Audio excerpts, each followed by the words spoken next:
अस्सलाम वालेकुम। मुझे बहावलपुर से एक 26 साल खूबसूरत और एजुकेटेड लड़की का मैसेज रिसीव होता है। मुझे कहती है कि सर मैं दूसरी शादी करना चाहती हूँ, लेकिन इसके बाद जो बात करती है वो इंतहाई मेरे लिए हैरान कुन थी। यकीनन आप भी सुनेंगे तो आप भी बहुत ज्यादा परेशान हो जाएंगे। हो सकता है कि आप पर एक मिनट के लिए सख्ता तारी हो जाए। इस लड़की ने क्या बात की, उस लड़की की इसी बात की वजह से ये वीडियो मैं पब्लिश कर रहा हूँ, क्योंकि ये स्टोरी एक यूनिक स्टोरी बन गई। और जो लोग मेरा चैनल देखते हैं वो बखूबी जानते हैं कि मैं अपने चैनल पर हमेशा यूनिक स्टोरीज ही लेकर आता हूं, क्योंकि मेरा चैनल कोई मैरिज ब्यूरो की तर्ज पर नहीं काम करता। हाँ, लेकिन आप राब्ता कैसे कर सकते हैं, जैसे इस वीडियो के लास्ट में इस लड़की से राब्ता करने का आपको तरीक़ेकार मैं बताऊंगा। मैं अपनी हर वीडियो में वो लाजमी बता देता हूं। तो उस लड़की ने क्या बात की, उसने बोला कि सर मैं दूसरी शादी करना चाहती हूं लेकिन हूं अनमैरिड। अभी रुकें, आगे उस लड़की ने क्या बोला। मैंने उससे पूछा कि आपके पहले शौहर किधर हैं, क्या वो आपके साथ नहीं रहते, क्या उनसे सेपरेशन हो गई है या डाइवोर्स हो गई है। तो वो लड़की कहती नहीं, मेरे पहले शौहर मेरे साथ हैं, ना सेपरेशन हुई है और ना ही डाइवोर्स हुई है, लेकिन मैं अनमैरिड हूं, फिर भी दूसरी शादी करना चाहती हूं। आखिर ये मामला क्या है, ये चक्कर क्या है, ये स्टोरी क्या है। बढ़ते हैं स्टोरी की तरफ। स्टोरी की तरफ जाने से पहले मेरी आपसे रिक्वेस्ट है कि मेरी वीडियो को लाजमी लाइक कर दें। अगर आप मुनासिब समझिए तो मेरे कमेंट बॉक्स में कोई अच्छा सा इस्लाही कमेंट कर दें। बल्कि मैं आपसे रिक्वेस्ट करूंगा कि मेरी इस वीडियो के नीचे आप लोग लाजमी कमेंट करें, अपनी राय लाजमी दीजिएगा। मैंने अपनी किसी वीडियो में, शायद कोई एक आध वीडियो में मैंने बोल दिया हो, अपनी किसी वीडियो में मैंने आपसे कभी ये नहीं बोला कि आप मेरी वीडियो कंप्लीट देखिएगा या कमेंट लाजमी कीजिएगा। लेकिन इस वीडियो में मैं आप लोगों से रिक्वेस्ट करता हूं कि मेरी वीडियो कंप्लीट लाजमी देखिएगा और नीचे फिर कमेंट कीजिएगा, ताकि मेरे भी नॉलेज में इजाफा हो और आपके नॉलेज में भी इजाफा हो। बढ़ते हैं स्टोरी की तरफ। बहावलपुर से 26 साल लड़की का मैसेज रिसीव होता है। मुझे कहते हैं सर मैं दूसरी शादी करना चाहती हूँ, मैं अपनी लाइफ स्टोरी पब्लिश करवाना चाहती हूँ।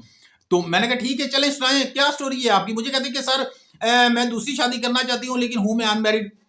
स्टार्ट में मैं बहुत ज्यादा परेशान हो गया कि ये आखिर चक्कर क्या, ये मामला क्या है। उसके बाद दूसरी जो बात कहती है कि सर मेरे जो पहले शौहर हैं वो मेरे साथ हैं, वो ना डाइवोर्स हुई है ना सेपरेशन हुई है। तो मैंने उसको बोला कि अल्हम्दुलिल्लाह हम मुसलमान हैं, तो मुझे मुसलमानों का तरीक़ेकार तो नहीं है कि आप पहले शौहर के साथ भी रहें, डाइवोर्स भी नहीं हुई, सेपरेशन भी नहीं हुई, फिर भी आप दूसरी शादी करना चाहती हैं। ये मामला क्या। और ये लड़की कोई आम लड़की नहीं थी, ये एक एजुकेटेड फैमिली से तल्लक रखती थी। इसके जो वालिद साहब थे वो गवर्नमेंट एम्प्लॉई हैं, इसके दो भाई हैं वो भी दोनों गवर्नमेंट एम्प्लॉई हैं।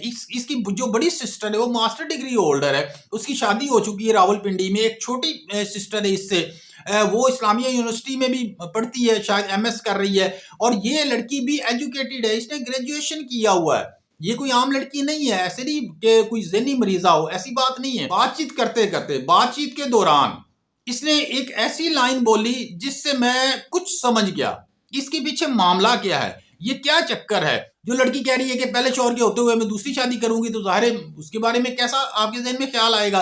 लेकिन जब इस लड़की ने असल बात बताई तो मैं नेगेटिव से इंतहाई पॉजिटिव हो गया इस लड़की के लिए, और इंतहाई मेरा जो रवैया था इंतहाई हमदर्दाना हो गया इस लड़की के लिए। मुझे कहती कि सर पहली शादी, अब मुझे नहीं पता, मैं इस चीज़ को नहीं जानता, शायद हो सकता है कोई ज़हनी मरीज़ा हो या ज़हनी बीमारी हो, कुछ इस तरह के मामला हो। हाँ, जो लोग मेरी वीडियोस देखते हैं, अगर आप लोग इस तरह का इल्म रखते हैं तो इसीलिए मैंने बोला था कि आप लोग कमेंट लाजमी कीजिएगा।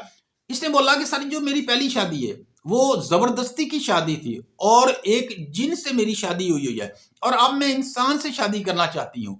तो मैं तो लम्हा बार के लिए थोड़ा सा बड़ा परेशान हो गया कि आखिर ये मामला क्या है। मैंने सोचा कि ये कोई ज़हनी मरीज़ा है, या यूं कह लें कि वल्लाह आलम, मैं इसके ऊपर खैर कोई मजीद कमेंट पास नहीं करूंगा। इसका मामला था, इसकी स्टोरी थी। खैर मैंने ठीक है बोला, आप जैसे बोलती हैं मैं वैसे वीडियो पब्लिश कर देता हूं। अगर आपसे कोई राब्ता करेगा आगे फिर आप जाने और वो राब्ता करने वाला जाने। और लास्ट में मैं आपको बताता हूं कि इस लड़की से आप राब्ता कैसे कर सकते हैं। इससे आप राब्ता ऐसे कर सकते हैं कि मेरे कमेंट बॉक्स में आप कमेंट कीजिएगा अपनी प्रोफाइल, ये लड़की डायरेक्टली आपको रिप्लाई करेगी, अपना सेल नंबर देगी, या जो भी कन्वर्सेशन होगी वो आपके दरमियान नंबरों का तबादला हो जाएगा, उसके बाद डायरेक्ट राब्ता हो जाएगा। इसके अलावा मेरा इन वीडियोस के अंदर किसी तरह का कोई कंट्रीब्यूशन नहीं होता। ये आप लोग डायरेक्ट राब्ता करते हैं, डायरेक्ट रिप्लाई आते हैं। हाँ, कभी कभी मुझे लोग ईमेल्स कर देते हैं। अगर अपनी प्राइवेसी आप लोग रखना चाहते हैं तो मुझे ईमेल्स कर दिया करें, تو میں انشاءاللہ اس ای میل کا کوشش کروں گا کہ جلد رپلائی کر سکوں. شکریہ. اوکے، السلام علیکم.